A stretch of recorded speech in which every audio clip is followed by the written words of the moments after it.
We humans have been pondering the cosmos for millennia, asking the big questions: what are we made of? Where did we come from? What is love?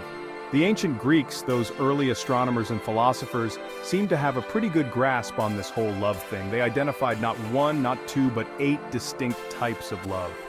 So buckle up, space cadets, as we embark on a journey through the cosmos of love, exploring each of these 8 varieties. First up, we've got Eros, the passionate one, named after the Greek god of love and desire. Eros is the embodiment of intense, fiery passion. This is the kind of love that sends shivers down your spine, makes your heart race like a supernova, and leaves you breathless. It's the electric connection that sparks between two souls. It's that initial spark of attraction, that magnetic pull you feel towards another person, the kind of pull that makes everything else fade into the background. Eros is all about intense emotions, longing, and physical connection. Think Romeo and Juliet, Antony and Cleopatra, the stuff of epic poems and romantic tragedies. These stories capture the essence of Eros perfectly. But Eros isn't always a smooth ride. It can be fiery and unpredictable, like a storm that comes out of nowhere, with the potential to burn as brightly as it ignites. The flames of Eros can be both beautiful and dangerous. While its intensity might fade over time, it often lays the foundation for other forms of love to develop. The initial spark can evolve into something deeper and more enduring. So while Eros might not be the be-all and end-all of love, it certainly adds a healthy dose of excitement and passion to the human experience. It's the thrill that makes love stories unforgettable. Next, we venture into the realm of philia, a love rooted in deep friendship and mutual respect. This is the kind of love you share with your closest confidants, the ones who know you inside and out, your chosen family. Philia is built on shared values, intellectual connection, and a genuine appreciation for each other's company. It's about finding your tribe, those people who just get you, who you can be your authentic self around. Unlike Eros, philia is a slow burn, a steady flame that grows stronger over time. Think about those friends you can call at 3 a.m., the ones who will help you move apartments or listen to you rant about your day. That's the beauty of philia. Strong friendships provide a sense of belonging, purpose, and emotional well-being. Now, let's turn our attention to Storge, the love between family members. This is the kind of love that's unconditional, unwavering, and woven into the very fabric of our being. Storge is the love between parents and children, siblings, and extended family. It's the kind of love that's built on shared history, blood ties, and a deep sense of belonging. It's the feeling of coming home, of being safe and accepted for who you are. Imagine the warmth you feel when you're surrounded by family, sharing a meal, telling stories, and simply enjoying each other's presence. That's Storge at its finest. Families can be complicated and relationships can be tested, but at its core, Storge is about acceptance, forgiveness, and the enduring bonds that connect us. Now let's talk about pragma, a love that's less about fiery passion and more about enduring commitment. This is the kind of love that deepens over time, built on shared goals, mutual respect, and a whole lot of patience. Pragma is the love often found in long-term relationships, where couples have weathered storms together, raised families, and built a life side by side. It's the quiet understanding that comes from years of shared experiences, the unspoken language of two souls who have grown together. Think of those couples you see celebrating their 50th wedding anniversaries, their hands wrinkled with age but their love still strong. It's about making compromises, putting in the work, and never giving up on the promise you made to each other. Pragma might not be the most glamorous form of love, but it's a testament to the enduring power of commitment and loyalty. It's the kind of love that grows richer with each passing year, where every wrinkle and gray hair tells a story of shared laughter, tears, and countless memories.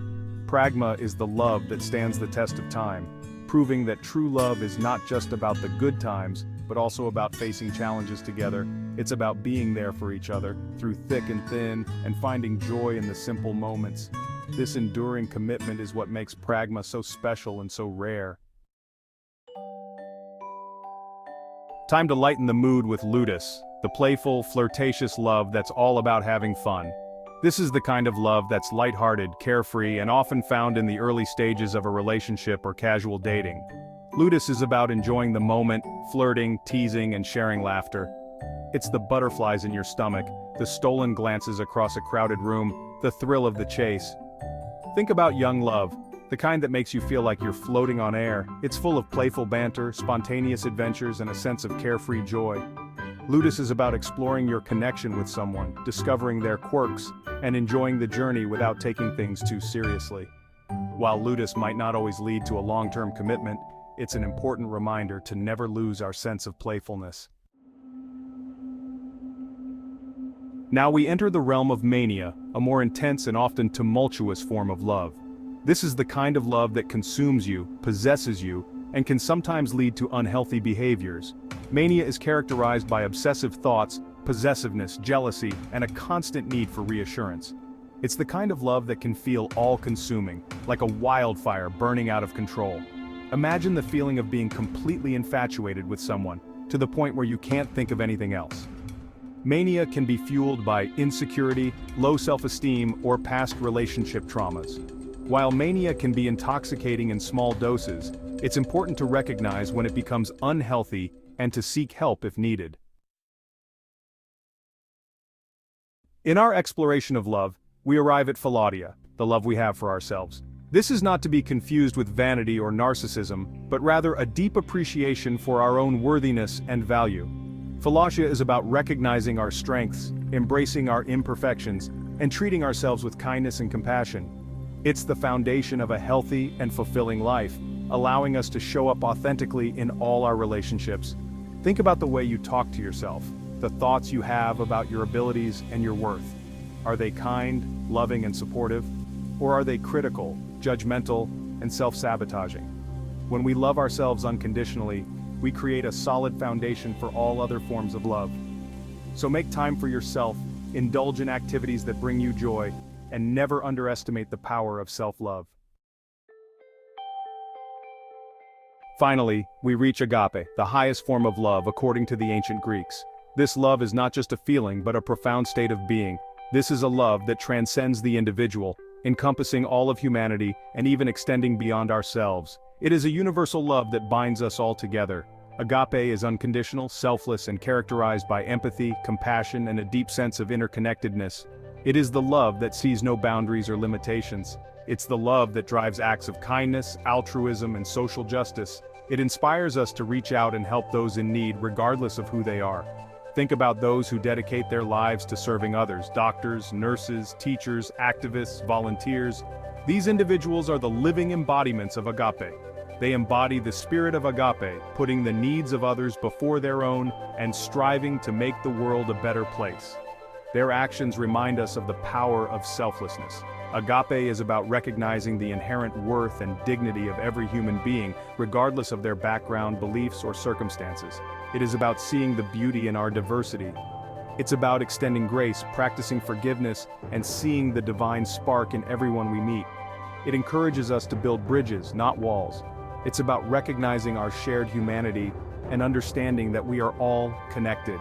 In the embrace of agape, we find the true essence of what it means to be human.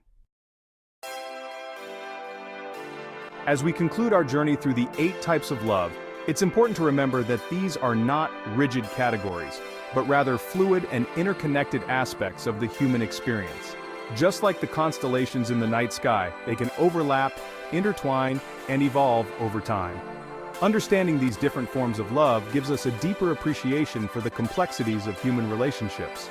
So, embrace the multifaceted nature of love, in all its messy, beautiful, and awe-inspiring forms. It's a force that connects us all, shaping our lives and reminding us of the profound beauty of the human experience.